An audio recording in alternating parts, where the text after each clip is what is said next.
2005 சின்னத்திரையில் அவருக்கு வாய்ப்பு கிடைத்த போது வெறும் உடல் அசைவு மூலம் மட்டுமே பிரபலமான ஒரு நாடக கலைஞன் அங்கே வேறு பல கோணங்களை எடுக்கிறார். மெமிக்ரி அப்படின்ற விஷயங்களை அவர் எடுக்கிறார். குறிப்பாக அவரோடு பழகக்கூடிய வாய்ப்பும் சில எனக்கு கிடைத்தது. அப்போது யாராவது சில மெமிக்ரி ஆர்டிஸ்ட்டை பார்த்தா அந்த வாய்ஸை பேச சொல்லி உடனே அதை கேப்சர் பண்ணிடுவார். அந்த தன்மை, அந்த இயல்பு இருந்தது.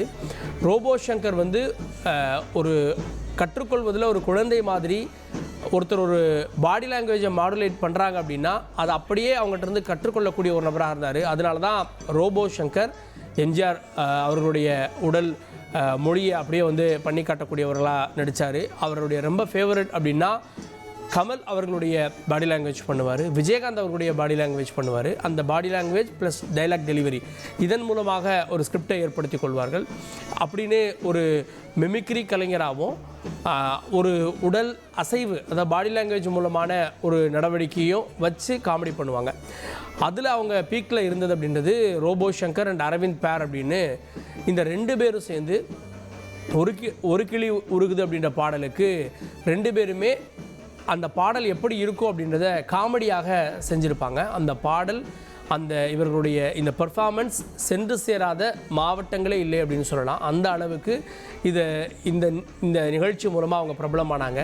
தமிழ்நாட்டில் ரோபோ சங்கர் சாதாரண மேடைகளில் 300 ரூபாய் சம்பளம் வாங்கிட்டு இருந்த காலகட்டத்தில் இருந்து ₹1,00,000 வாங்கி கொண்டிருந்த நிகழ்ச்சிகள் வரை நடத்தியிருக்கிறார். பல வெளிநாட்டு நிகழ்ச்சிகளுக்கு வருடந்தோறும் சென்றிருக்கிறார். அப்புறம் பெரிய கலைஞரானதுக்கு அப்புறமா திரைத்துறை சார்ந்த நிகழ்ச்சிகளில், வெளிநாட்டு நிகழ்ச்சிகளில் அவர் பங்கெடுத்திருக்கிறார். ஆனால் பெரிய கலைஞர்களாக இருக்கக்கூடியவங்களும் ரோபோ சங்கரை ஏற்றுக்கொள்ளக்கூடிய வகையில் அவருடைய நடவடிக்கை இருந்திருக்கிறது. ஏன்னா யாரெல்லாம் அவர் இமிட்டேட் பண்ணி நடித்தாரோ அவங்களாம் அவர் அங்கீகரிச்சிருக்காங்க. விஜயகாந்த் அவர்கள் தன்னுடைய இறுதி நாட்களில் இருக்கப்போ விஜயகாந்தை சந்திக்க ரோபோ சங்கர் போகிறார். அப்போது விஜயகாந்த் அவர்களுக்கு யார் அப்படின்னு சரியாக தெரில. திருமதி பிரேமலதா விஜயகாந்த் அவர்கள் நினைவுபடுத்துகிறாங்க, ரோபோ சங்கர் வந்திருக்காரு, உங்களை மாதிரியே பண்ணுவார்ல அப்படின்னு. அப்புறம் அவருடைய கையை பிடிச்சிட்டு அவர் அழ தொடங்கி விட்டதா சொல்கிறாங்க. அப்போவும் விஜயகாந்த் மாதிரி அவர்கிட்டே பண்ணி காட்டியிருக்காரு. அதே போல் கமல்ஹாசனோடு அவர் படங்கள் பண்ணலை அப்படின்னாலும் கமலுடைய தீவிர ரசிகராக அவர் இருந்தார்.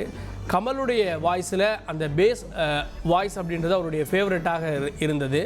ஸோ அதை பல நிகழ்ச்சிகளை பண்ணியிருக்காரு. சமீபத்திய நிகழ்வுகளில், அதாவது கடந்த வாரம் இசைஞானி இளையராஜாவுக்கு அரசு நடத்திய அந்த பாராட்டு விழாவில் கூட அவர் கமலுடைய காலில் விழுந்து ஆசீர்வாதம் பெறுவதையும் அதை கமல் தடுப்பதையும் பார்க்க முடிந்தது.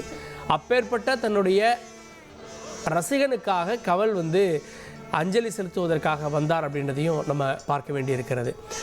கமல்ஹாசன் போல சினிமாவினுடைய உச்சம் தொட்ட ஒரு நபர்லேருந்து சாதாரணமாக சினிமாவினுடைய கடைநிலை ஊழியர்கள் வரை, ஒரு லைட்மேனாக இருக்கட்டும், சினிமாவில் ஒரு டச்சப் மேனாக இருக்கட்டும், எல்லாரையுமே நண்பர்களாக வைத்திருந்த ஒரு நபராக ரோபோ சங்கர் இருந்திருக்கிறார். இனி செல்லும் இடமெல்லாம் செய்தி. தந்தை டிவியின் வாட்ஸ்அப் சேனலை ஃபாலோ பண்ணினா செல்ல இருக்கும் இடமெல்லாம் செய்தி. இதோ QR கோட், இப்பவே ஸ்கேன் பண்ணுங்க, ஃபாலோ பண்ணுங்க.